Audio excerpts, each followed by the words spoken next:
한편 본 시편 전체와 관련해서 본시가 이어지는 제2편가 한 편의 시였다고 추정하는 입장이 있습니다. 이런 입장을 취하는 자들은 특히 이 본시의 서두가 맨 처음 어떻게 시작됐어요? 복 있는 사람은 그렇게 시작되잖아요. 이렇게 시작되는데 반해서 말미가 악인의 길은 망하리라도 끝나는 것이 어울리지 않는다고 보는 거예요. 어울리지 않는. 즉 복 있는 사람으로 시작된 시는 복에 대한 언급으로 끝나는 것이 더 자연스러운데 이에 대한 언급이 제2편 마지막 절인 2편 12절에 나오기 때문에 1장 1절로부터 2장 12절은 한 편의 시로 보는 게 이제 좋다는 거죠. 사실 시편 가운데는 우리가 시편을 이렇게 보면요. 두 개의 시가 한 개의 시로 합쳐진 경우도 있어요. 두 개의 시가 한 개로 합쳐진 경우. 이게 이제 19편, 24편, 27편, 36편. 그리고 하나의 시가 두 개의 시로 나누어진 경우도 있습니다. 반대로 42편, 43편. 따라서 본시와 제2편이 원래 하나의 시였다는 추정이 불가능하지는 않습니다. 그러나 이 두 시는 그 장르에 있어서 현저한 차이가 있습니다. 이 본시는 시편 1편은요. 지혜시로서의 성격이 강해요. 근데 제2편은 메시아 예언시로서의 성격이 강합니다. 그러니까 장르가 좀 틀리죠. 뿐만 아니라 시의 분위기도 달라요. 시의 분위기도. 더욱이 이 시편 1편은 그 자체로서 이미 완결성을 갖추고 있다고 봐야 돼요. 완결성을. 즉 6절은 의인과 악인의 상반된 종말론적 운명을 선언하고 있는데요. 이거는 1절로 5절 전체의 결론으로서 매우 적합한 것이라고 볼 수가 있어요. 뿐만 아니라 이 본시의 첫 단어인 시편 1편 1절의 첫 단어인 복 있는에 해당하는 아시데, 아시데가 히브리어 알파벳의 첫 자인 알렙으로 시작되는 반면에 마지막 단어인 망하리로다, 페르시, 망하리로다에 해당하는 이 토베드, 이 토베드는 히브리어 알파벳 마지막 자인 이 타우로 마친다는 점도 본시 자체의 완결성을 보여주는 거예요. 우리가 히브리어를 보게 되면요. 자음이 처음에 알렙으로 시작이 됐다가 맨 마지막에 이제 타우로 이제 끝나거든요. 그래서 이 상에서 살펴본 것처럼 이 본시는요. 절대적 하나님께서 이 땅에 살고 있는 두 부류의 사람, 이 땅에 사는 사람은 한 종류가 아니에요. 두 종류의 사람이 있어요. 두 종류의 사람. 즉 의인과 악인에 대하여 어떻게 역사하시는지를 보여주는 시예요. 이거는. 의인과 악인이 어떻게 역사하시는가. 악인에 대해서. 특히 시인은 의인의 번영과 악인의 멸망을 선명하게 대비시켜요. 그래서 이 시의 독자들로 하여금 자신의 삶의 방향을 어떻게 선택해야 할지를 분명하게 제시하고 있어요. 너 복 있는 사람이 될래? 아니면 악인이 될래? 죄인이 될래? 망하는 길로 갈래? 아니면 사는 길로 갈래? 축복의 길로 갈래? 형통의 길로 갈래? 이거거든요. 즉 시인은 모든 인간이 추구하는 복 있는 자의 삶으로 독자들을 이끌되 이를 역사의 주관자이시며 개인의 생사 화복을 결정하시는 하나님과의 관계에서 조명함으로써 뚜렷하게 보여주고 있는 거예요. 뚜렷하게 보여주고 있는 거예요. 아주 중요한 거죠. 이게 사실은 우리 신앙의 전체적인 어떤 시금서, 기준점이라고 볼 수가 있는 거예요. 복 있는 사람과 악인의 사람, 죄인. 그렇잖아요. 천국과 지옥.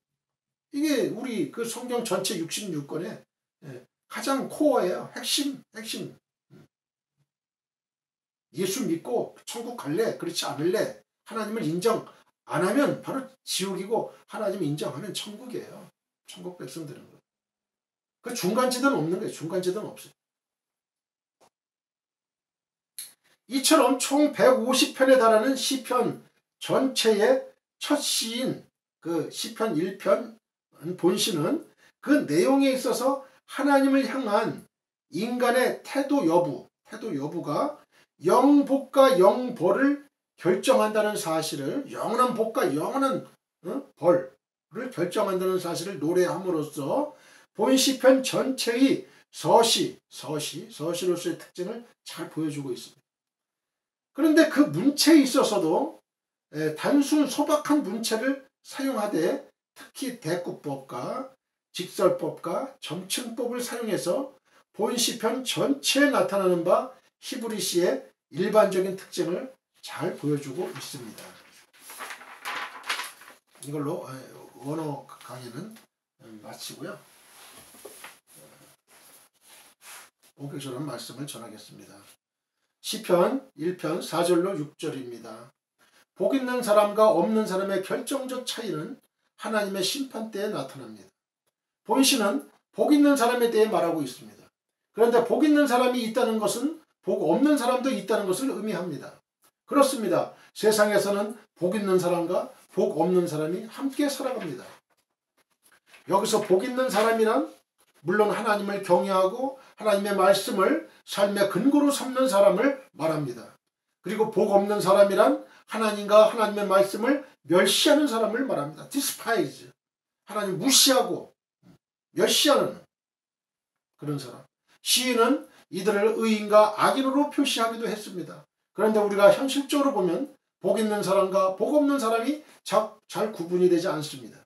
현실적으로는 의인이 복 없는 사람처럼 보이기도 하고 악인이 복 있는 사람처럼 보이기도 합니다. 사실 이 세상에는 의인이 고난을 당하고 악인이 번성하며 형통한 일이 얼마든지 있어요. 욥의 고백을 들어보시기 바랍니다. 욥은 욥기 21장 23절로 26절에서 어떤 사람은 죽도록 기운이 충실하여 안전하며 평안하고 그의 그릇에는 젖이 가득하며 그의 골수는 윤택하고 어떤 사람은 마음에 고통을 품고 죽음으로 행복을 맛보지 못하는도다. 이 둘이 매 한 가지로 흙 속에 눕고 그들 위에 구더기가 덮이는구나 라고 했습니다. 우리 인간은 다 흙 속에 눕혀지죠. 의인이건 악인이건 마찬가지예요. 그들 위에 구더기가 덮이는구나. 이게 인생입니다. 여기서 전자나 후자의 어떤 사람이란 다 같이 의인일 수도 있고 악인일 수도 있습니다. 불특정한 사람입니다. 의인이라고 해서 형통하기만 하고 악인이라고 해서 고통만 당하는 게 아닙니다. 오히려 그 반대일 수도 있습니다. 따라서 현실적으로는 복 있는 사람과 복 없는 사람이 잘 구분이 되지 않습니다. 때문에 많은 신앙인들이 욥과 같이 현실의 부조리한 면을 보고 신앙적 해이에 빠지기도 합니다. 내가 하나님을 믿는데 왜 내 현실은 이 모양 이 꼴이야? 예수를 안 믿는 내 친구는 잘 나가기만 하는데, 그래서 예수를 믿는 사람들이 마음에 상처를 입고 신앙적인 해이에 빠지는 거야. 하나님 안 계신가? 뭐 이런 식으로 생각하는 거예요. 이럴 바에는 하나님 안 믿고 안 믿으면 더 잘 되는 거 아닌가? 뭐 이런 생각도 하게 되고요. 그 마귀의 꼬임에 빠지게 되는 거예요. 그러나 복 있는 사람과 복 없는 사람은 명확하게 구분되는 거예요. 저는 인생을 살면서 그런 사람들 많이 봤어요. 하나님을 믿었는데 현재 학생 때 열심히 하나님을 믿었어요. 그 다음에 이제 사회에 나갔어요. 사회에 나갔는데 오히려 하나님을 믿는 나는 점점 안 되는 거예요. 근데 하나님을 안 믿는 내 친구는 점점 잘 나가는 거예요. 그럴 때 신앙적 해이가 빠지는 거예요. 그래서 교회를 점점 등집니다. 결국은 악인이 되고 죄인이 되는 거죠. 죄를 범하는 거죠. 복 있는 사람과 복 없는 사람은 명확하게 구분이 되는 거예요. 누가 과연 복 있는 사람인지 혹은 복 없는 사람인지 반드시 드러나게 됩니다. 바로 하나님의 최종적인 심판대예요.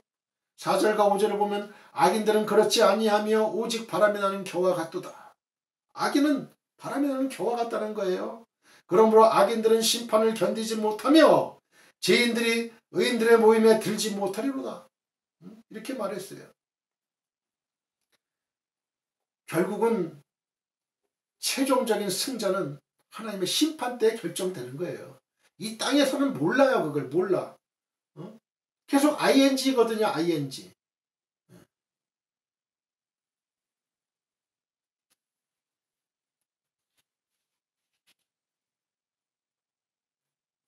여기서 바람이 나는 겨는 타작마당에서 알곡과 겨를 구분하기 위해 키질하는 것을 염두에 둔 표현이에요. 키질하는 거. 키질을 하기까지는 알곡과 겨가 구분이 되잖아요. 같이 붙어 있어요. 같이 뭉쳐 있다고요. 그러나 키질을 하면 알곡은 그 자리에 떨어지고 겨는 바람에 날아가 버리는 거예요. 이 알곡과 겨는 원래 그 속성이 틀린 거예요. 속성이. 그래서 알곡과 겨는 자연스럽게 구분되고요. 농부는 알곡만 거두어서 곡간에 들이고 겨는 모아서 불에 태우게 되는 거예요. 지옥불에 태우게 되는 거예요. 지옥으로 가게 되는 거예요. 겨는. 교회 인생들은. 하나님을 안 믿는 사람들. 이렇게 의인과 악인도 하나님의 심판대가 이르면 우리는 곡간에 가는 거예요. 하나님의 곡간. 천국의 곡간으로 가는 거예요. 이렇게 의인과 악인도 하나님의 심판대가 이르면 구분이 되고요. 각자의 처소로 들어감으로써 각자의 집으로 가는 거예요. 각자의 집으로. 하나의 지옥집으로 가고 하나는 천국집으로 가는 거예요. 누가 복 있는 자이고 누가 복 없는 자인지 명확하게 드러나는 거예요. 심판대에. 심판대에 보는 거예요. 우리의 신앙은 현재적인 그 기준이 아니에요. 현재적인 상태가 아니라고요. 현재적인 상태에서 판단하는 게 아니에요. 절대로. 그럼 뭐 예수님과 예수님의 제자들은 다 불행했게요? 다 순교하고 그랬으니 아닙니다. 우린 천국의 영광을 보는 거예요. 미래를 보는 거죠. 하나님은 알곡과 겨를 구별하기 위해서 마지막 날에 심판의 타작마당에서 심판의 광풍으로 키질을 하시게 될 것입니다. 호세아 13장 3절. 그리하면 악인은 의인과 구분돼서 하나님 앞에서 멀리 날아가게 될 거예요. 결국 그들은 의인의 해중에 들지 못하게 됩니다. 곧 천국에 들지 못하는 거예요. 성경은 그들의 처소를 꺼지지 않는 유황불못이라고 했어요. 계시록 20장 10절. 그렇습니다. 복 있는 사람과 복 없는 사람의 결정적 차이는 하나님의 심판대에 나타납니다. 그러므로 여러분은 지금 여러분의 처지가 악인보다도 못해 보인다고 실망하지 말고 인내하시길 바랍니다. 악인들의 번성을 부러워해서 악인의 길을 좇지 마시길 바랍니다. 우리가 사는 세상은 잠시 잠깐입니다. 이 세상이 지나면 우리에게는 진정한 복이 주어지게 돼요. 악인이 이 세상에서 결코 누리지 못한 놀라운 복이 우리에게 주어지는 거예요. 그리고 악인들에게는요, 이 세상에서 그 누구도 겪어보지 못한 고통이 주어지게 되는 거예요.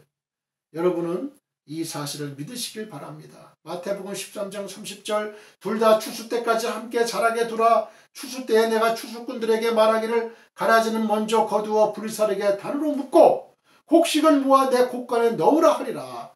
고린도후서 5장 10절 이는 우리가 다 반드시 그리스도의 심판대 앞에 나타나게 되어 각각 선악간에 그 몸으로 행한 것을 따라 받으려 함이라. 그 몸으로 행한 것을 따라. 여러분들 우리 행하는 게 중요한 거예요. 행하는 거. 말로만 하는 거 아니에요. 말로만 하는 거. 행함으로 선한 행위를 행함으로 우리가 하나님의 일을 하는 것이죠. 인생을 산다는 것은 곧 어떠한 선택을 하느냐입니다.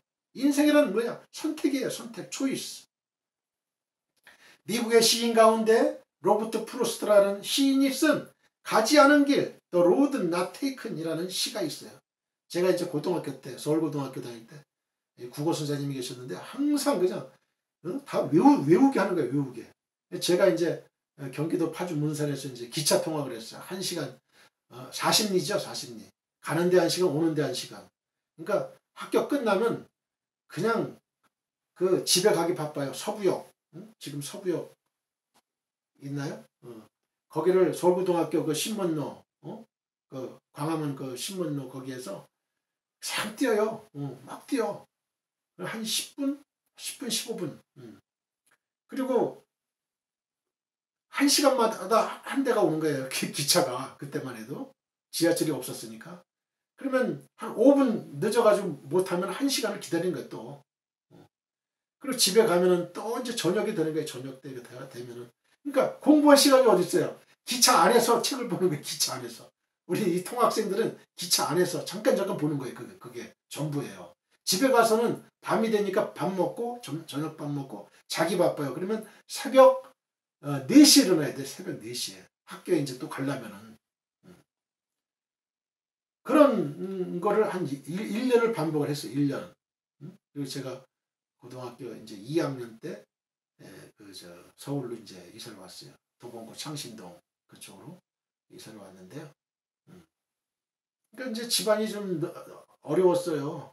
모든 생활 환경이 그쪽 기반이 그쪽에 있었는데 서울로 오니까 뭐 먹고 살기가 힘든 거죠.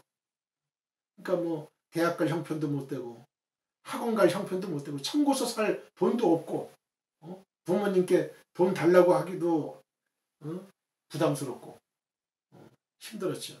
교과서만 가지고 보는 교과서만. 뭐 학원은 뭐 둘째치고 학원 다닐 뭐 그런 상황도 못 됐고요. 그냥 교과서만 보는 거예요. 그냥 교과서만 봐가지고 뭐 되겠어요. 학원은 둘째치고 참고서라도 좀 넉넉하게 해가지고 봐야 되는데 참 힘들었죠. 고등학교 1학년 때는 그래도 열심히 그래도 반에서 한 1, 2등 했어요. 1, 2등. 우리 담임선생님도 그 명문대 갈 수 있는 그런 그걸로 다 인정하고 이제 이렇게 했으니까 과외도 받으라고 그러고 막 그러는데 돈이 없으니까 과외를 못 받죠. 그래서 선택, 가지 않은 길. 우리에게 아주 깊은 교훈을 주는 시예요. 지금도 이제 학교 교과서에 실려 있을 거예요. 이 시에서 말하고자 하는 핵심은 인생은 결국 두 길을 갈 수밖에 없고 어느 한 길을 선택해서 갈 수밖에 없다는 거예요. 어느 한 길을 선택해서. 노란 숲 속에 두 갈래 길이 나 있었지만 시인은 두 갈래 길 모두를 갈 수 없음을 안타까워하면서 그 가운데서 사람들이 잘 가지 않은 길을 선택하여 갔습니다. 그리고 그로 인해서 그의 모든 것이 달라졌다고 고백하고 있습니다. 사랑하는 성도 여러분, 우리의 인생은 선택의 연속이라고 할 수 있습니다. 선택의 연속. 우리는 매 순간 선택의 기로에 서게 되고 무엇을 선택하여 사느냐에 따라서 우리 인생의 질과 결과는 달라지게 됩니다. 본시에도 보면 두 갈래 길이 나옵니다. 두 갈래 길, 한 길은 의인의 길이며 다른 한 길은 악인의 길입니다. 우리 인생은 이 두 길 중에서 어느 한 길을 택해야 돼요. 우리 인생은 두 길을 모두 갈 수는 없습니다. 어느 한 길을 택하게 되면 다른 한 길은 필연적으로 포기해야만 돼요. 그죠? 이거를 경제적 용어로 기회비용, 그죠? 기회이익. 어떤 걸 하면 어떤 걸 반드시 포기해야 되는. 프로스트는 가지 않은 길에서 다음 날을 위해서 다른 한 길을 남겨두었다고 하였지만 인생은 결국 어느 한 길밖에 갈 수 없습니다. 그리고 그 선택에 의하여 우리 인생의 질과 결과는 전혀 달라지게 됩니다. 6절은 대저 의인의 길은 여호와께서 인정하시나 악인의 길은 망하리로다 라고 말씀하고 있습니다. 여호와께서 인정하신다는 것은 망하리로다와 대조되는 표현으로 하나님의 인도와 보호를 받다가 궁극적으로는 구원에 이르는 것을 말합니다. 그러므로 선택의 중요성은 아무리 강조해도 지나침이 없습니다. 하나님은 우리 인생을 자유의지를 지닌 존재로 지으셨습니다. 그리고 그러한 자유의지로 순종과 불순종을 선택할 수 있도록 하셨습니다. 그런데 인간은 불행히도 순종 대신에 불순종의 길을 택하고 말았습니다. 그 결과 인생에게는 엄청난 재앙이 닥치고 말았습니다. 죽음이 찾아왔고 인생의 모든 질보가 찾아온 거예요. 아담과 하와의 범죄로 말미암아서. 인간이 순종의 길을 택하였다면 영생과 낙원을 영원히 누릴 수 있었으나 불순종의 길을 택함으로 인해서 영생과 낙원을 상실하고 죽음과 질병과 질고를 겪게 되었던 거예요. 참 아주 애석한 일이죠. 그런데 하나님은 여전히 우리에게 선택의 자유를 지금도 주시고 있습니다. 마지막 선택의 길. 신명기 30장 19절을 보면 하나님은 내가 생명과 사망과 복과 저주를 내 앞에 두었다라고 말씀하고 있습니다. 여기서 내 앞에 두었다라는 말은 선택의 자유를 주셨다는 거예요. 선택의 자유. 여기서 생명과 사망, 복과 저주는 우리의 선택의 결과로 주어질 것들이에요. 선택의 결과로 주어질 것들이다. 결과물. 우리가 선택할 길은 곧 하나님을 섬기는 길과 다른 신, 곧 우상을 섬기는 길이에요. 신명기 30장 16절 17절. 하나님을 섬기는 길을 택하면 생명과 복이 주어지는 반면에 우상을 섬기는 길을 택하면 사망과 저주가 주어지는 것이 그렇습니다. 우리의 인생의 운명은 우리 인간의 자유의지에 의한 선택에 의해 결정됩니다. 따라서 우리는 선택을 신중하게 잘해야 합니다. 특별히 인간적인 눈으로 보면 의인의 길보다는 악인의 길이, 하나님의 길보다는 우상의 길이 더 매력적으로 보입니다. 선악과가 참 매력적으로 보였어요. 그래서 많은 사람들이 그 매력적인 길을 택합니다. 하와는 그 매력적으로 보이는 그 선악과를 따먹은 거예요. 사실 그 길은 큰 어려움 없이 갈 수 있는 길입니다. 넓은 길이에요. 넓은 길. 그에 반해서 하나님의 길, 의인의 길은 많은 어려움이 따르는 길이에요. 좁은 길입니다. 가시밭길입니다. 희생의 길입니다. 봉사의 길입니다. 겸손의 길입니다. 하지만 사람의 눈에 보기에 좋은 길은 결코 좋은 길이 아니에요. 하지만 성도된 우리는 어때요? 인간은 본성적으로 쉽고 편안한 길을 찾게 되어 있어요. 인간은 본성적으로 그래요. 그러나 성도된 우리는 사람의 눈에 좋게 보이는 길을 택해서는 결코 안 된다는 거예요. 독버섯 있죠. 독버섯이 아주 아름다워요. 아름답다고 따먹는 순간 죽어요. 죽습니다. 프루스트는 그의 시에서 자기는 사람들이 잘 가지 않은 길을 택했다고 했어요. 우리도 사람이 많이 가지 않는 좁은 길을 택해야 합니다. 거기에서 바로 생명의 길이요, 영생의 길이요, 구원의 길이요, 천국의 길임을 우리는 명심해야 됩니다. 주님은 마태복음 7장 13절 14절에서 좁은 문으로 들어가라. 멸망으로 인도하는 문은 크고 그 길이 넓어 그리로 들어가는 자가 많고 생명으로 인도하는 문은 좁고 길이 협착하여 찾는 자가 적음이라고 말씀하셨어요. 여러분은 이 말씀을 명심하시기 바랍니다. 그래서 비록 힘들어도 생명이 있고 복이 있는 길로 가시길 바랍니다. 우리가 잘 살려면 어떻게 해야 돼요? 허리띠를 좀 졸라매야 되죠. 먹고 싶은 거, 입고 싶은 거 좀 아껴야 되잖아요. 그죠? 응? 백화점보다 마트를 가야 되잖아요. 응? 희생의 길이에요. 응? 그것이 사는 길 아닙니까? 그죠? 흥청망청 막 쓰면 멸망의 길이잖아요. 그거는. 마찬가지예요. 여호수아 24장 15절 만일 여호와를 섬기는 것이 너희에게 좋지 않게 보이거든 너희 조상들이 강 저쪽에서 섬기던 신들이든지 또는 너희가 거주하는 땅에 있는 아모리 족속의 신들이든지 너희가 섬길 자를 오늘 택하라. 오직 나와 내 집은 여호와를 섬기겠노라 하니. 히브리서 11장 25절 도리어 하나님의 백성과 함께 고난받기를 잠시 제약의 낙을 누리는 것보다 더 좋아하고. 이 말은 누가 했어요? 이 말은 누가 했어요? 모세. 모세 얘기를 하는 거예요. 모세는 가만히 있으면요 애굽에 그 왕이 되는 거예요. 왕이 되는 거예요. 그러나 이 모세는요 철저하게 어렸을 때부터 자기 어머니로부터 그 신앙 교육을 받았어요. 너는 히브리인이다. 너는 이 히브리 민족을 구원해야 된다. 해방시켜야 한다. 그래서 하나님의 백성과 함께 고난받기를 잠시 제약의 낙을 누리는 것보다 더 좋아했어요. 모세는. 모세보다 온유함이 지면에 승한 자가 없다. 하나님이 말씀하셨잖아요.